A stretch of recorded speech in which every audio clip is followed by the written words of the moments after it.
Mark Pfeiffer. In today's video, I will show you how to take a dataset that has in one column the full address and convert that into a map. This is called geotagging. In this case, we have the sold multifamily deals in Silver Lake in 2014 geotagged on this map with numbers to reference the specific data point. What you first need is an Excel file that has the full address in one column. Now, some files have the address split up in different areas, which is why it's important to understand the AND formula. The AND formula combines different pieces of different columns together.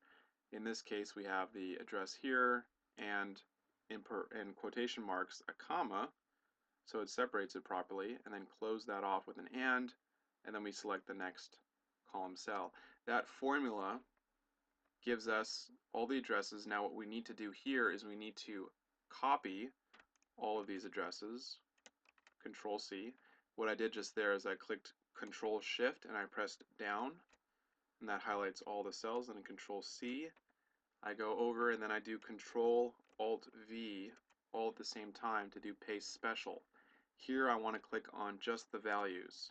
So now just the values are in here. So here we have the address, whereas here we had the formula. Now that you've got the full address, what you need to do is hit Control, put your box over the full address, hit Control Shift down, Control C to copy that, and this is where you need to go to Batchgeo, batchgeo.com. When you're at batchgeo.com, you'll have this screen appear, and you click here, do Control V. You've just pasted your data in here, and you click Map Now. Then it will take a few minutes or a few seconds to upload the data. It's uploaded, and you can see it's all on the map visually. What I'm going to do here, in order to, like you saw over here, make it numbers, is I'm going to go to a section up here called Show Advanced Options. I click on that. I want to make it a circle over here. Then I'm going to click over Label Each Marker. It says none right now. I'm going to click that, and I'm going to click Numbers. If you don't click Numbers, it's going to automatically label them as letters.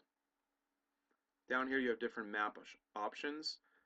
You can select which one you want. This one is a gray map with blue signaling water areas.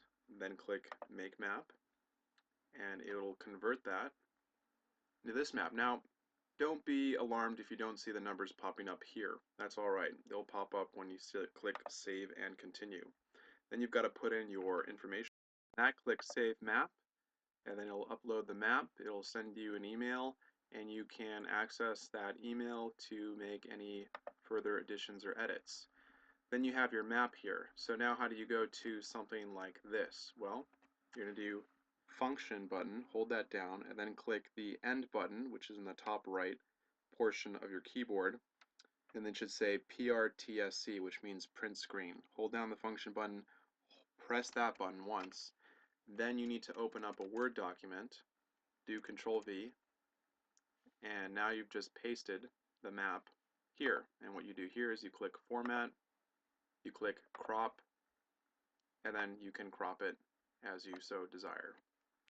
Once you've cropped it to the appropriate size, make it big enough so that it retains enough information.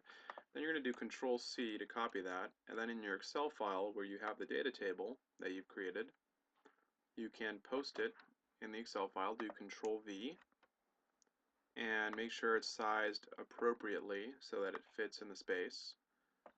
Right here we are, I think we're within the space. Okay, we got to make it a little bit smaller here in additional cropping. Now keep in mind that as you're cropping this, it's still retaining all this other information, which is going to make the file size extremely large.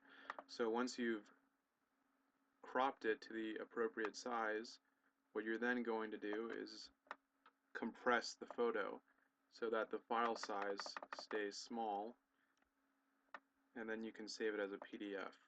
So now that we've got it to the right size, we're going to click on here.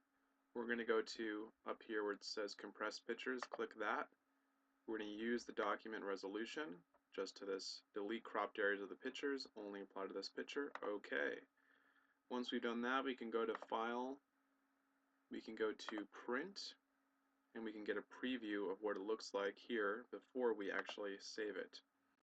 Then once you've done that, all you need to do is Save As, and then select PDF to get a PDF.